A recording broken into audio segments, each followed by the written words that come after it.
ಸರಿ sir, finally ನೀವು ಜಮೀರ್ ಅವ್ರಿಗೆ ಮತ್ತೆ ಮಲ್ಲಿಕಾರ್ಜುನ್ ಅವ್ರಿಗೆ ಏನು ಹೇಳ್ತೀರಿ? ಜಮೀರ್ ಅವರು ನಮ್ಮ ನಾಯಕರು, ನಮ್ಮ ಇಡೀ ಸಮಾಜಕ್ಕೆ ನಾಯಕರು. ಅವರು ಯಾರೇ ಕೇಳಿದ್ರು ಸಹಿತ ಅವ್ರು ಕೇಳೋದ್ರಲ್ಲಿ ತಪ್ಪೇನಿಲ್ಲ. ನಮ್ಮ ಹೆಸರು ತಗೊಂಡು ಅವ್ರು ಎಲ್ಲಿ ಕೇಳಿಲ್ಲ. ಆದರೂ ನಮ್ಮ ಅಲ್ಪಸಂಖ್ಯಾತರಿಗೆ ಕೊಡಬೇಕಂತ ಕೇಳಿದ್ರಲ್ಲಿ ಒಂದು ಪೈಸದ್ದು ತಪ್ಪಿಲ್ಲ.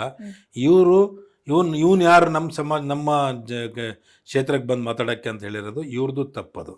ಅವ್ನು ಯಾರು ನಮ್ಮ ಹತ್ರ ಬಂದು ಹೇಳಕ್ಕೆ? ಇದು ನಮ್ಮ ಕಾನ್ಸ್ಟಿಟ್ಯೂನ್ಸಿಗಳು. ಅವ್ನು ಯಾರು ಬಂದು ಇಲ್ಲಿ ಮಾತಾಡೋಕ್ಕೆ? ಅವೆಲ್ಲ ಸರಿ ಇರಲ್ಲ. ಅದು ಮಾತಾಡ್ತೇವೆ ಕರೆದಾಗ. ನಾನು ಅಲ್ಪಸಂಖ್ಯಾತ ನಾಯಕ ಅಂತ ನಂತವಿಲ್ಲ ಯಾರು ತಗೋಗಿ ಕೇಳ್ತಾರೆ? ಕೇಳಿದ್ದೀವಿ, ಕೇಳೋದ್ರಲ್ಲಿ ತಪ್ಪೇನಿದೆ? ಕೇಳಲೇಬೇಡ್ದ?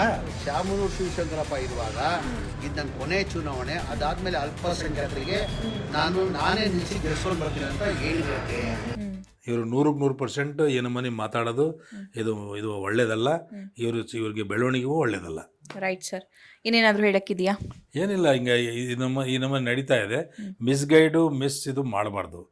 ಯಾರಾಗಿರಲಿ ಎಲೆಕ್ಷನ್ನಲ್ಲಿ ಫ್ರೆಂಡ್ಶಿಪ್ ಆಗಿ ಗೆಲ್ಲೋವಂಥ ಎಲ್ಲ ಸಮಾಜದವರು ಜೊತೆಗೆ ತಗೊಂಡು ಗೆಲ್ಲೋವಂಥ ಪ್ರಯತ್ನ ನಾವು ಮಾಡ್ತಾ ಇದ್ದೀವಿ. ಇವತ್ತು ತನಕ ಎಲ್ಲಿಯೂ ನಮ್ಮ ಜಿಲ್ಲೆಯಲ್ಲಿ ನಮ್ಮ ಅಲ್ಪಸಂಖ್ಯಾತರಿಗೆ ನಮ್ಮ ಜಿಲ್ಲೆಯಲ್ಲಿ ಅಂತಲ್ಲ, ಬೆಳಗಾಂ ಬಿಟ್ಟರೆ ಅಪ್ ಟು ಬೆಂಗಳೂರು ತನಕನೂ ಯಾರು ನಮ್ಮ ಸಮಾಜದವ್ರು ಇಲ್ಲ.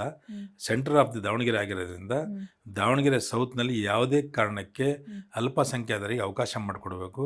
ಮತ್ತು ಅಲ್ಲಿ ಒಂದು ಸರ್ತಿ ಮಾಡಿಕೊಟ್ರೆ ನಾವೆಲ್ಲ ಸಮಾಜದವ್ರ ಜೊತೆಗೆ ತೊಗೊಂಡು ಎಲೆಕ್ಷನ್ ಗೆಲ್ಲುವಂಥ ಪ್ರಯತ್ನ ಮಾಡ್ತೀವಿ. Well sir, thank you so much. All the very best ನಿಮಗೆ. Thank you very much. ಇದು MLC ಜಬ್ಬಾರ್ ಅವರ ಮಾತಾಗಿತ್ತು. ಯಾಕೆ ಅವ್ರನ್ನೇ ನಾನು ಚೂಸ್ ಮಾಡಿಕೊಂಡೆ ಅಂತಂದರೆ, ಇನ್ಚಾರ್ಜ್ ಮಿನಿಸ್ಟರ್ ಮಲ್ಲಿಕಾರ್ಜುನ್ ಅವರೇನಿದ್ದಾರೆ ಅವರೊಂದು ಸ್ಟೇಟ್ಮೆಂಟ್ ಕೊಡ್ತಾರೆ. 91ರಿಂದ 94ರಿಂದ ಅವರಿಂದನೇ ಕಾನ್ಸ್ಟಿಟ್ಯೂನ್ಸಿ ಹಾಳಾಯಿತು ಅನ್ನೋದು, ಮತ್ತೊಂದು ಜಮೀರ್ ಅವರ ಬಗ್ಗೆ, ಮತ್ತೊಂದು ಕಾಂಗ್ರೆಸ್ ಪಕ್ಷದಲ್ಲೇ ಇಷ್ಟೆಲ್ಲ ವಿರೋಧಗಳಿದ್ರೆ ಏನು ಮಾಡೋಕ್ಕಾಗುತ್ತೆ, ಇವರೆಲ್ಲ ಹೇಗೆ ಗೆಲ್ತಾರೆ ಅನ್ನುವಂತಹ ಸಾಕಷ್ಟು ಕ್ವೆಶನ್ಸ್ ಜನ ಕೂಡ ಮಾಡ್ತಾ ಇದ್ರು. ಇದು BJPಗೆ ಆಹಾರ ಕೂಡ ಆಗಿತ್ತು. ಅದಕ್ಕೋಸ್ಕರ ಈ ಕ್ಲಾರಿಫಿಕೇಶನ್. ನಿಮಗೆ ಈ ಕ್ಲಾರಿಫಿಕೇಶನ್ ಬಗ್ಗೆ ಅಥವಾ ಈ ಒಂದು ಮಾತುಕತೆ ಬಗ್ಗೆ ನಿಮ್ಮ ಅಭಿಪ್ರಾಯ ಏನಿದೆ ಅನ್ನೋದನ್ನು ಕಾಮೆಂಟ್ ಬಾಕ್ಸಲ್ಲಿ ತಿಳಿಸಿ ಅಂತ ಹೇಳ್ತಾ ನಾನು ಹೋಗಿ ಬರ್ತೀನಿ. ನಮಸ್ಕಾರ.